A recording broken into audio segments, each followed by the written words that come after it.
একজন বাবা আমাকে লিখেছেন তার ছেলে যখন 3 বছর 4 বছর 5 বয়স ছিল তিনি দেখেছিলেন যে তার ছেলেটি ভীষণ বুদ্ধিধর, সে একা একাই 1 2 3 4 কি করে 2+2 যোগ করতে হয়, সিঁড়ি দিয়ে উঠতে উঠতে, এলিভেটর দিয়ে উঠতে উঠতে সে নাম্বার শিখে যেত। অর্থাৎ আমি বারবার করে যেটা বলেছি যে একটা বাচ্চার মনে যে ন্যাচারাল কিউরিওসিটি থাকে, যেটা স্বাভাবিক কৌতূহল থাকে, সেই স্বাভাবিক কৌতূহলের বশবর্তী ওই ছেলেটা নিজে নিজেই শিখতো। তারপর উনি বললেন যে আমি ভাবলাম আমার ছেলে খুব ট্যালেন্টেড, তাহলে নিশ্চয়ই অবশ্যই তাই, প্রতিটা ছেলেই ট্যালেন্টেড, আমি বলবো প্রতিটা ছেলে মেয়েই যখন জন্মায় খুব ট্যালেন্টেড, ওই ট্যালেন্ট নিয়েই জন্মায়।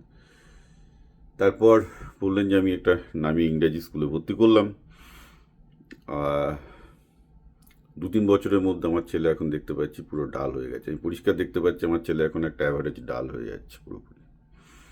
উনি কেন এটা বলেছিলেন, কারণ আমি একটা ভিডিও দিয়েছিলাম যে বেসিক্যালি বোথ জোহর ফাউন্ডার এবং আমাদের আমি ভুলে গেলাম, আমাদের বেসিক্যালি একজন আমেরিকান সিও যারা খুব কঠোরভাবে আমেরিকার স্কুল সিস্টেমের সমালোচনা করে বলেছেন যে বেসিক্যালি আলটিমেটলি স্কুলগুলো একটা প্রতিভাবান ছেলেদেরকে গাধা বানিয়ে দিচ্ছে, সেই জন্য তারা একদম স্কুল লেভেল থেকে ছেলেমেয়েগুলোকে কোম্পানিতে নিয়ে নিচ্ছেন যাতে তাদের মেধা এবং প্রতিভা নষ্ট না হয়, কারণ তাদের মতে ইউনিভার্সিটি স্কুল সিস্টেম সম্পূর্ণভাবে ছেলে মেয়েগুলোর মেধাগুলোকে, যেটা স্বাভাবিক মেধা থাকে বাচ্চাদের, সেটা ধ্বংস করছে।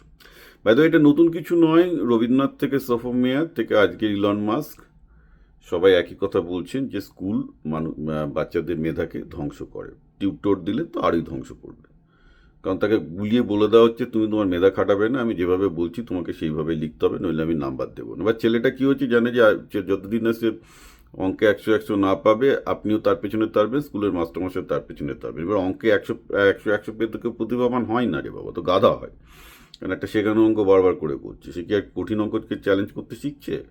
করছে না। তো ঘটনাটা হচ্ছে এই যে এটা বুঝতে হবে যে রবীন্দ্রনাথ থেকে শুরু করে আজকে ইলন মাস্ক, সভমেয়ার থেকে শুরু করে আজকের শ্রীধর বেম্বু, সবাই বলেছেন যে বেসিক্যালি, এবং আমি তো নিজে ব্যক্তিগত অভিজ্ঞতা দিয়েও বলেছি, স্কুল যতই ভালো হোক না কেন, ইট ডাজন্ট ম্যাটার। স্কুলের যা সিলেবাস, স্কুলের যে পদ্ধতি, স্কুল যবে থেকে তৈরি হয়েছিল, আজ থেকে 200 বছর আগে স্কুল তৈরি হয়েছিল জার্মানিতে, তখনই সফটওয়্যার বলেছিলেন যে স্কুলের এই যে বেসিক কনসেপ্টটা, এটা মানুষের স্বাভাবিক প্রতিভাকে নষ্ট করবে। Is 100% true. রবীন্দ্রনাথ তারপর বারবার এটা নিয়ে লিখে গেছেন, ইলন মাস্ক আজকে বারবার করে বলছেন, যার জন্য ইলন মাস্ক তার ছেলে মেয়েকে স্কুলেই পাঠাননি, তিনি হোম স্কুলিং করছেন, অন্যভাবে শেখাচ্ছেন ইলন মাস্কের নিজস্ব স্কুলে। Okay, so you have to understand যে বেসিক্যালি বিপ্লব পাল ফালতু এখানে সময় নষ্ট করছে না, আমি যেটা সাবধান বাণী দিয়ে যাচ্ছি। আর এটা এতদিন কেন লোকে তাহলে চিন্তা করেনি, এতগুলো লোক কালে কেন, কারণ এতদিন অ্যাভারেজ লোকজন যাই করুন না কেন একটা ক্লারিক্যাল জব পেয়ে যেত, একটা ইঞ্জিনিয়ারিংয়ের জব পেয়ে যেত, ইঞ্জিনিয়ারিংয়ের জবও 99% ক্লারিক্যাল জবই হয়, সেগুলো ক্লারিক্যাল জব ছাড়া কিছুই নেই, ইঞ্জিনিয়ারিংয়ের জব পেয়ে যেত। এখন তো পাবে না, ওগুলো সব এখন ChatGPT করে দেবে, এখন সব এখন এআই করে দেবে, রাইট? কেন ওগুলো এখন তো আর করবে না, এখন এখন সবার মাথার টনক নড়ছে যে বাচ্চাদের, মানুষের যে স্বাভাবিক বুদ্ধিবৃত্তির স্কিলগুলো, যেগুলো অ্যাকচুয়ালি আর্টিফিশিয়াল ইন্টেলিজেন্স বা রোবটের পক্ষে করা খুব মুশকিল, that is exactly what human is going to survive. আজকে আপনি চান আর না চান, যে কটা ছেলে স্কুলকে বা যে কটা গার্জেন স্কুলকে বেশি গুরুত্ব দিতে যাবে, সবাই তাদের ছেলেদের কেরিয়ারকে ডোবাবে, এটা সোজা কথা।